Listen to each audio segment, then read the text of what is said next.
So tonight we have Jeremy Zhu here, the one and only hands. Nothing but the best pulls. So today we had the the OTS duel, back to duel with the live twin playmat. He went undefeated in Swiss. Also got top 4 obviously, and then actually only lost in the very final round, or in the final. So without further ado. Is he right?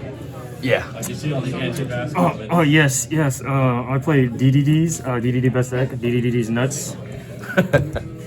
You play 3 consistency cards, DDD Savant Kepler. This searches for your gate, that searches for something else. You play the Foolish Barrel of the deck. 3 DD Savant Copernicus, a $15 common for no reason. Oh my god, is it really $15? It's like $15. Oh, like it went up to 15 and then back down to like 10 something dollars. Jesus, I had But no there's idea. only one printing of this card, that's why. Okay, that makes sense. So yeah, this guy foolishes your slimes, your lamias, anything you need. And then the other best card in the deck that you play 3 of is a Griffin. Griffin has like 3 different effects. One, if you have a double D monster, he can summon himself. If he gets Pendulum Summon, you discard a double D card and you draw a card. And when he gets summoned from the graveyard, you get to add any double D card or Dark Contract. So this guy adds so many good cards, and all of the effect is once per turn, but it's not using. You can only use 1 effect per turn. You can use each effect once per turn. So he gets 3 free stuff from one card. There are times we actually use all 3, but there's only but the main effect to use is the Special Summon from the hand, and then the other effect is Special Summon from the graveyard. The scale effect you don't really care about. It pops itself. There are combos where you pop itself to add him with Thomas, and then you Special Summon it from your hand. That's like a way to search him. And then you play the best extender in the deck is the 3 slimes. You still play 3 slimes even from the old build. Now this deck is a 2-card combo. Slimes is complementary to the deck. This helps you make Genghis, and there are combos where we can do the 5th summon, a Nib, anti-Nib kind of combo with this. For my locals, it's pretty heavy Eldritch, so I play double Orthros to get around triple skill drain. By the way, I'm the best player in this game because I was snipe skill drain with this. I wonder what Eldritch player you could be talking about. Totally, like, he activated skill drain, I was like, pop, contract, search another one, pop, activate Thomas, put this in my hand, pop. That was like 3 pops with 1. And then you play the other best promo card. This card, I don't think you need to play, but it helps with the 1-card combo in case you can hand trap with your Kepler. Kepler is a 1-card combo if you play these next 2 cards, these 2 cards right here. Kepler with these 2 cards are the 1-card combo to make a very, not optimal board, but at least a decent board in case you do get a hand trap once or twice. Another good extender, I used to play 2 of this, but I cut it down to 1. Drawing it is okay, but it's really you don't want to see it. Thomas helps you in the grind game.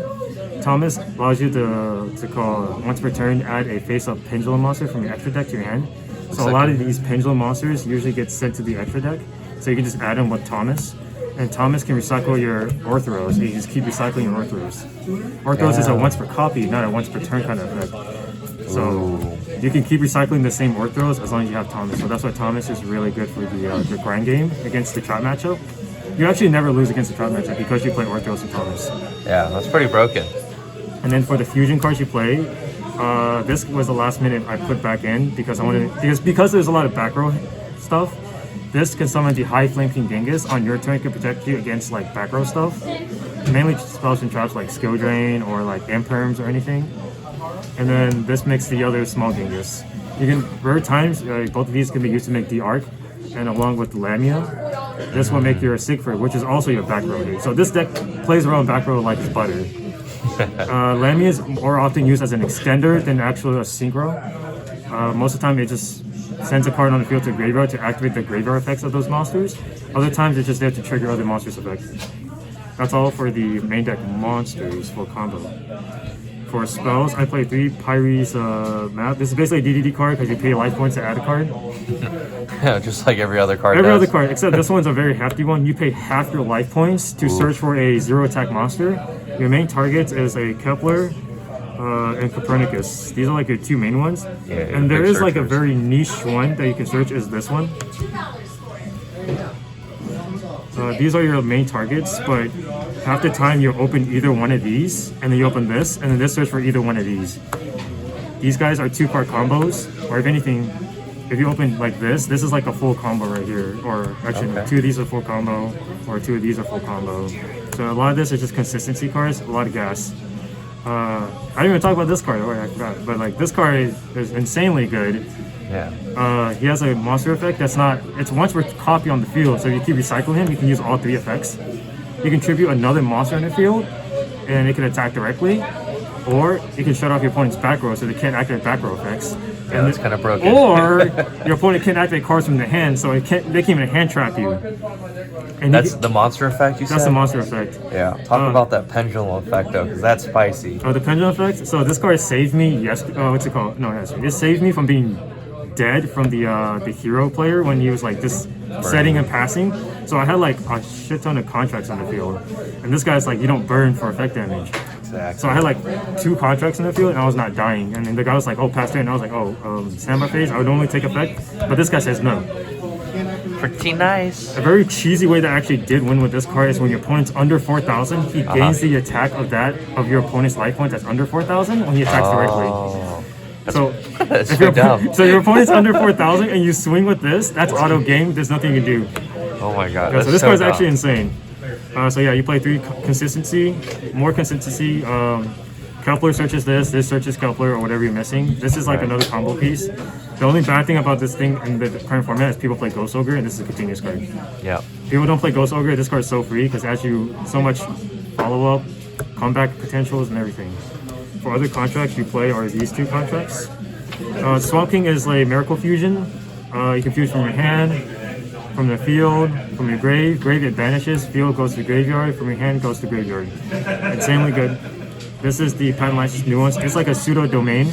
If you control one of each different what's it called? Summoning mechanic, they can summon that mechanic once, burn for 1,000, and for the rest of the turn they can't summon the same mechanic.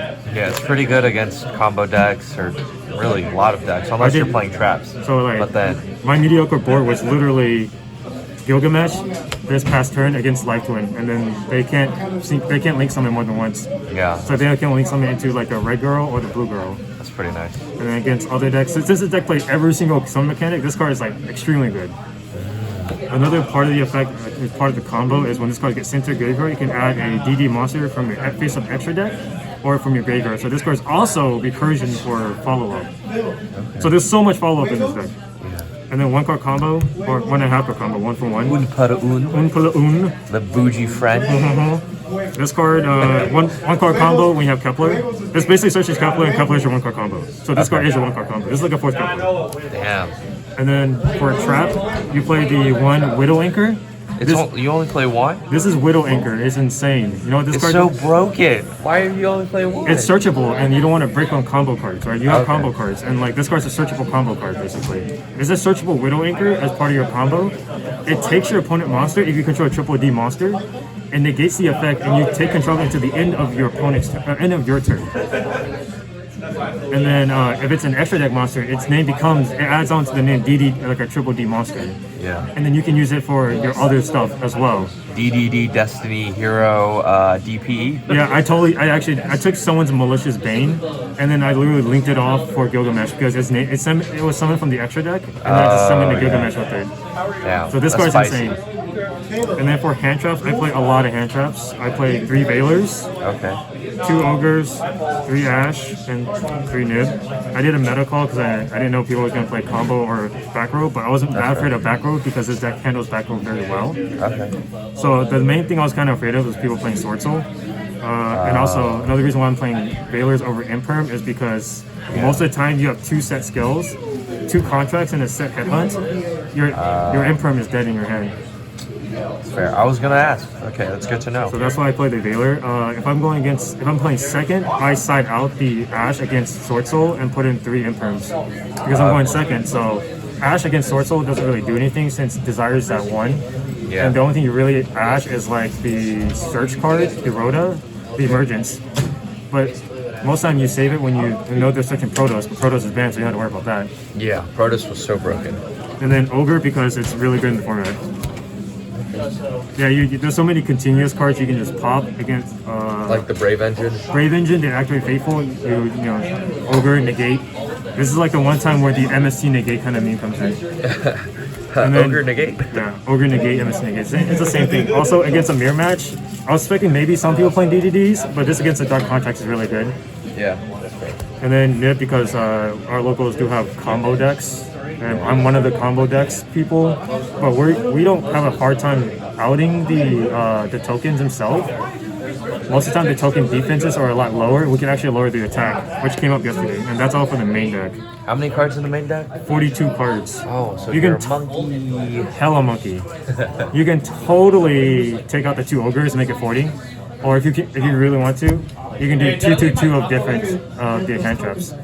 I was playing 2 different, like 2/2 of the ratios of hand traps. That's fair. Which you can totally do. For the extra deck, I play the 3 of the best card in the deck is Gilgamesh. This card's insanely broken. On special summon, not link summon, special summon, so you can monster your opponent back and activate effect. So broken. When it's special summoned, you can set 2 monsters from your two pendulum monsters from your main deck and set it as skills. Half the time it's the Ragnarok and Orthros because it's a 3 and a 5. So you pendulum summon mainly level 4 monsters in this deck. Its other effect is just by battle card effect of your opponent's cards. You can special summon you can special summon an extra deck monster. So it can be any of your extra deck monster DDD monsters, or if it's pendulum monsters that got sent to the face up extra deck, you can summon those as well. So this card floats. So every time if they have a strike, you say summon. It's like, is the summon successful? If they negate the summon, you just summon another one, and then like activate effect is set skill. But if they say, oh, the summon is not successful, or the summon is successful, I'm going to negate the effect, and you still pop it, you can still summon a Gilgamesh for free. Broken. There are times when I'm playing against back row, they strike this, I summon a Siegfried, and they're like, what the fuck? Yeah. Speaking of Siegfried, the other best card in the deck, the only synchro that you play the Triple D Siegfried. This card is a hot red for spells and traps.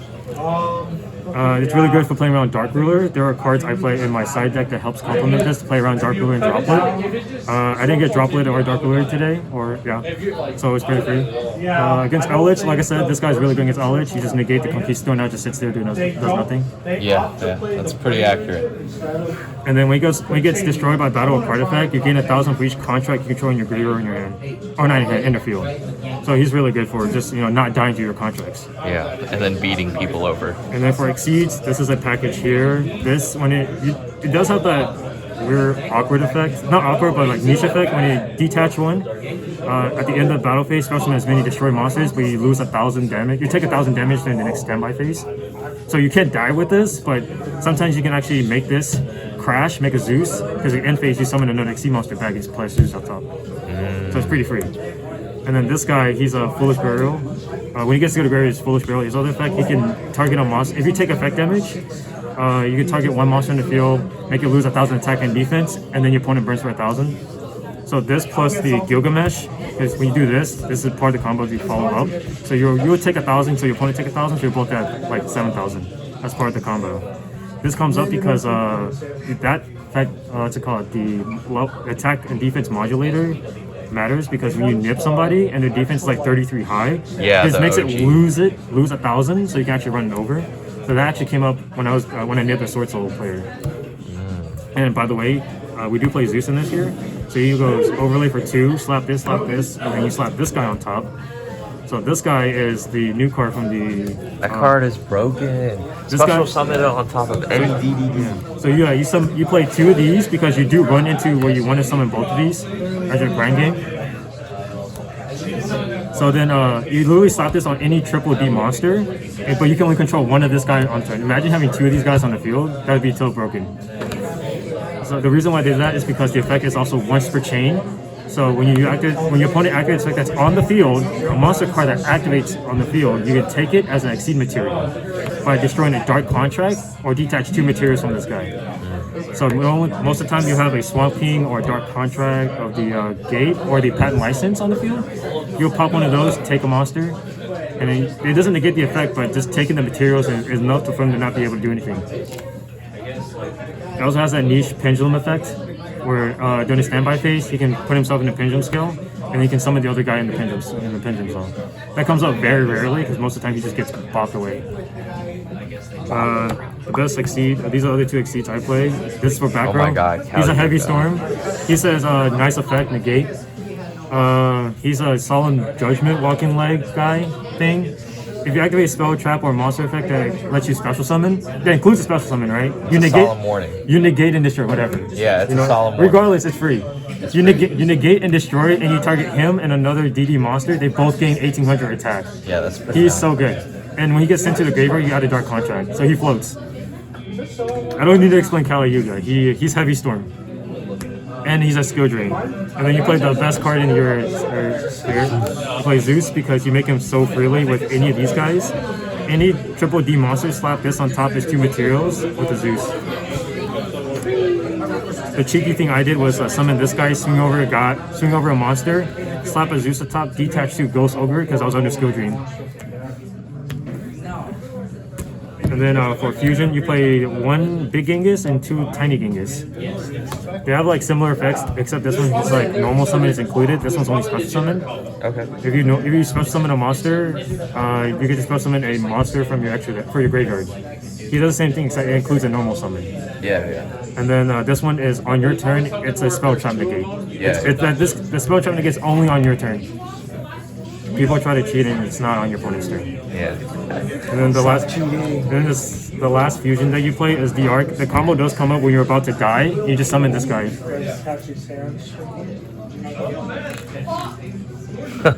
Any effect damage that would inflict damage to you, you gain that LP instead. Yeah. So if you have contracts in the field and you don't have any way to get rid of them, you just summon this guy. If they don't get rid of this, you just gain like 1,000, 2,000 life points Every turn. every turn. And there is a combo where you summon Lammy and this to make Siegfried. So you have other ways to make Siegfried. Okay. What do you have for your side?